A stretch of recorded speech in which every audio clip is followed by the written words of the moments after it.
The Whitefish Bay National Forest Scenic Byway connects Whitefish Point to Sault Ste. Marie. On one end, a reflection of Michigan's maritime past. On the other, the Soo Locks Project, pushing Great Lakes shipping into the future. Anyone is welcome to travel this road, but anybody who has leaves with a personal story.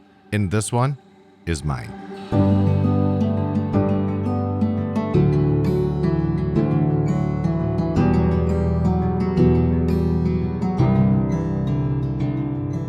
My first visit to Whitefish Point Shipwreck Museum was an elementary school field trip. I saw the Edmund Fitzgerald bell, I walked the grounds, and I soaked in every detail my young brain possibly could. Later, I told a family friend, who happened to be my neighbor, about my trip. He listened and informed me that on November 10th, 1975, he was aboard the Arthur M. Anderson, the last ship in contact with the Edmund Fitzgerald and the first to arrive after the disaster. I didn't fully grasp the weight of his words then, but it's a moment that I will never forget. In the Sioux, the legends and the songs, they become personal connections to the Great Lakes.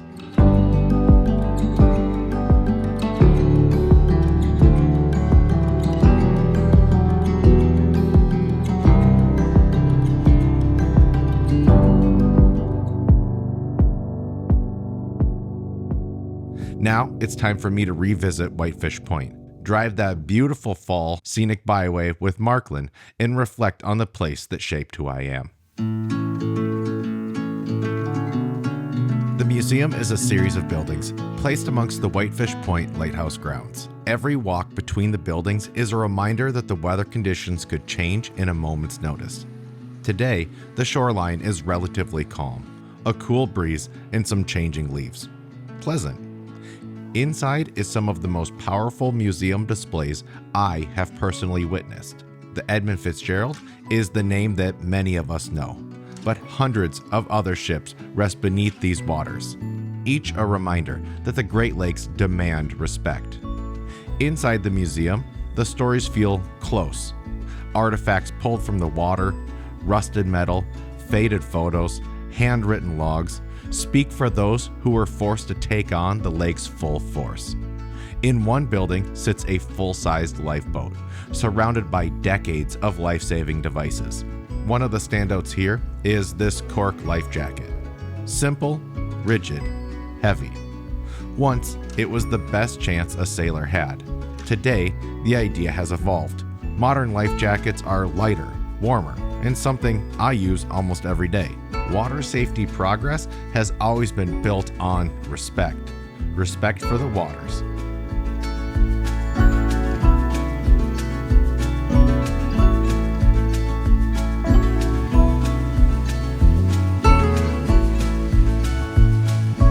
What I'm realizing in being here is I thought that I would enjoy the displays, but I think because of both of our connections to Michigan's maritime past, I think that the shipwreck side of it was hitting me, and then seeing the technology from the shipwreck saving side of it was just as interesting. There's so many mentions of lots of parts of Michigan. There's my hometown, your hometown, a connection for a lot of people because there's so much water around the state. Well, and you have a direct connection to it because your grandpa was on the ships.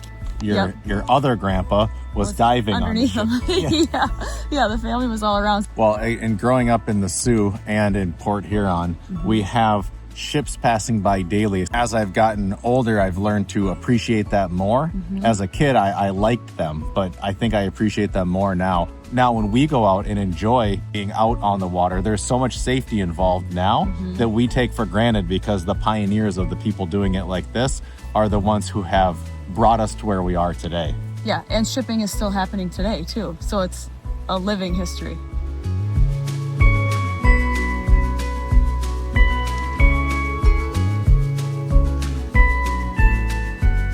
Leaving Whitefish Point, the road winds through miles of color and superior views. We made a few stops along the way, the kind that you can only find when you're not in a hurry.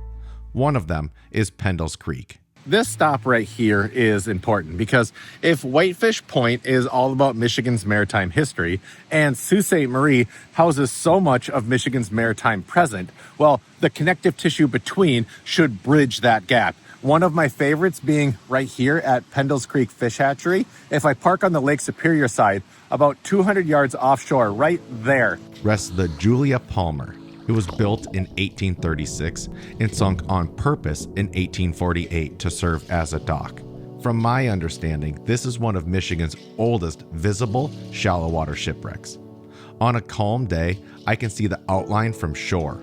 Kayakers and paddleboarders still float above these timbers today, tracing a story that's been resting beneath the surface for 175 years. History doesn't always have to be in a museum or a monument. Sometimes it just waits under your paddle. We have so much maritime history that some of it, well, it's still out in the wild like this. And as we make our way through, we're going to stop at a couple of the lighthouses and a few spots that are very important to me when it comes to everything nautical in this area.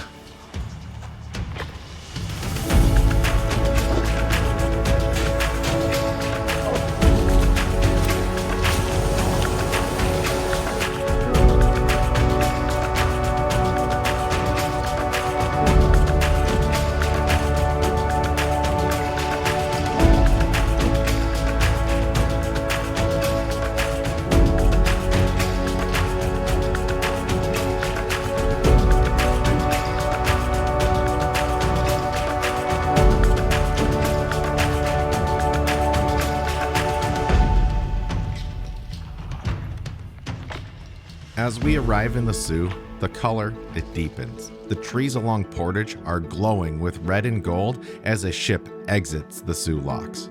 As with many people from the Soo, this is where I worked one of my first jobs, selling tickets to historic tours of the area. This is the rhythm of the Soo. Industry and nature sharing the same season. In the distance, the cranes, the new Soo Locks projects, rise up. It's a rare thing to watch history being built.